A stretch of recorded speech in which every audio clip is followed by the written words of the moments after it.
Hello বন্ধুরা, welcome to 30 days learning সিরিজের day 3-তে।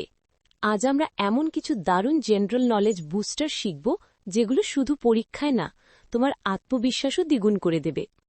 আচ্ছা, একটা জিনিস কি জানেন? স্টাফ সিলেকশন কমিশন বা এসএসসির মতো পরীক্ষায় এক সময় সেই ডিসাইডিং প্রশ্নটা আসে কোত্থেকে জানেন? এই জেনারেল নলেজ সেকশন থেকেই। তো বুঝতেই পারছেন, জিকেকে হালকাভাবে নেওয়ার কোনো উপায় নেই। আজকের এই আলোচনায় আমরা এমন কিছু পরীক্ষিত কৌশল নিয়ে কথা বলবো যা জিকের ভয়কে একেবারে জয় করতে সাহায্য করবে। তাহলে তৈরি তো? চলুন শুরু করা যাক। জেনারেল নলেজকে যদি একটা বিশাল সাগর মনে হয়, তাহলে একদম ভয় পাবেন না, কারণ আজ আমরা একটা খুব সহজ 4 দফা স্মার্ট প্ল্যান নিয়ে এসেছি। এটা অনেকটা ম্যাপের মতো কাজ করবে, যা দিয়ে এই সাগর পাড়ি দেওয়াটা অনেক অনেক সহজ হয়ে যাবে। তো আমাদের হাতে থাকবে 4টে দারুণ শক্তিশালী টুল। 1 নম্বর, আমরা সিলেবাসটাকে ছোট ছোট জোনে ভাগ করা শিখব। 2 নম্বর, একটা দৈনিক অভ্যাস বা ডেইলি হ্যাবিট কিভাবে তৈরি করতে হয় সেটা দেখব। 3 নম্বরে থাকছে ভিজুয়াল মেমোরির ম্যাজিক। আর শেষে 4 নম্বরে আমরা জানব ওয়ান লাইনার নোটস বানানোর কৌশল। তো চলুন আর দেরি না করে প্রথমটা দিয়েই শুরু করা যাক। ওকে, তাহলে আমাদের প্রথম নিয়ম, আমাদের ফার্স্ট কাজটাই হলো জিকের এই বিশাল সিলেবাসটাকে কয়েকটা ছোট ছোট ম্যানেজ করা যায় এমন জোনে ভাগ করে নেওয়া। বিশ্বাস করুন, এটা করার পরই মনে হবে, আরে গোটা বিষয়টা তো আমার কন্ট্রোলে চলে এসেছে। স্ক্রিনের এই টেবিলটার দিকে একবার তাকান। দেখুন, জিকেকে আমরা মোটামুটি এই 4টে প্রধান জোনে ভাগ করতে পারি। যেমন ধরুন, প্রথমটা হলো স্ট্যাটিক জিকে, যেখানে দেশ, রাজধানী, নদী, পাহাড় এইসব বিষয়গুলো থাকে। তারপর আসছে কারেন্ট অ্যাফেয়ার্স, এরপরে ইতিহাস, আর সবশেষে বিজ্ঞান ও প্রযুক্তি।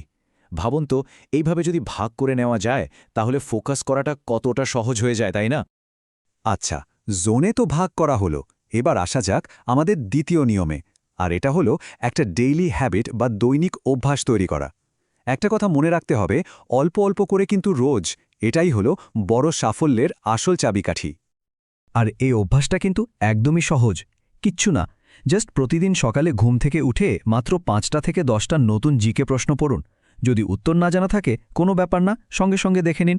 আর রাতে ঘুমোতে যাওয়ার আগে জাস্ট একবার রিভিশন করে নিন, ব্যাস, আর কিচ্ছু না, এইটুকুই। এই চ্যালেঞ্জটা নিজেকে দিতে হবে মাত্র 30 দিনের জন্য, কিন্তু শর্ত একটাই, একটা দিনও যেন মিস না হয়। মনে রাখবেন, কনসিস্টেন্সি বা ধারাবাহিকতাই কিন্তু এখানকার আসল ম্যাজিক। এবার একবার ভাবুন তো, এই ছোট্ট একটা অভ্যাসের রেজাল্টটা কি হতে পারে। মাত্র 1 মাসে আপনার মাথায় থাকবে প্রায় 300টা নতুন প্রশ্ন আর তার উত্তর। ভাবা যায়, এটা কিন্তু আপনার প্রস্তুতিতে একটা বিশাল পার্থক্য গড়ে দেবে। কিন্তু মাথায় একটা প্রশ্ন তো আসছে, তাই না? যে এত কিছু তো পড়ব, কিন্তু মনে থাকবে কিভাবে? একদম ঠিক প্রশ্ন। আর এখানে কাজে আসবে আমাদের পরের দুটো নিয়ম। এগুলো আসলে দারুণ কিছু মেমোরি হ্যাকস। তো আমাদের 3 নম্বর নিয়মটা খুব মজার। এটার নাম হলো ভিজুয়াল মেমোরি মেথড। আচ্ছা, একটা উদাহরণ দিই। ধরুন আপনি পড়ছেন যে ভাকরা নাঙ্গাল ড্যাম হিমাচল প্রদেশে আছে।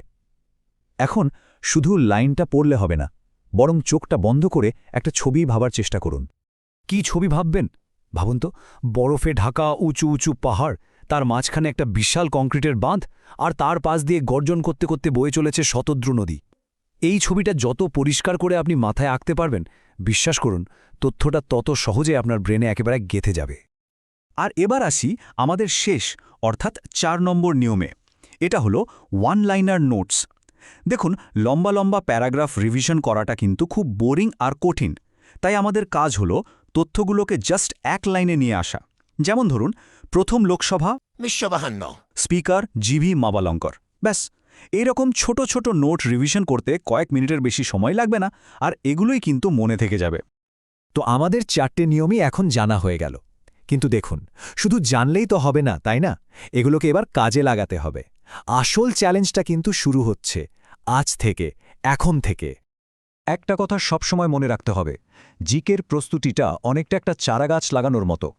একদিনই তো ফল পাওয়া যায় না, তাই না? কিন্তু প্রতিদিন যদি অল্প অল্প করে জল দেওয়া যায়, একদিন দেখবেন সেটাই একটা বিশাল গাছে পরিণত হয়েছে। আপনার এই ছোট ছোট চেষ্টাই কিন্তু আপনাকে এই বিষয়ে একজন মাস্টার করে তুলবে। তাহলে আর দেরি কিসের? আজ থেকেই শুরু হয়ে যাক দিনে 10টি প্রশ্ন চ্যালেঞ্জ। আর আপনি যদি এই চ্যালেঞ্জটা নিতে সত্যি তৈরি থাকেন তাহলে কমেন্টে লিখে জানান আমি জিকে চ্যালেঞ্জ নিলাম। চলুন দেখি কতজন এই চ্যালেঞ্জটা নিচ্ছেন। আপনাদের সাফল্যের অপেক্ষায় রইলাম।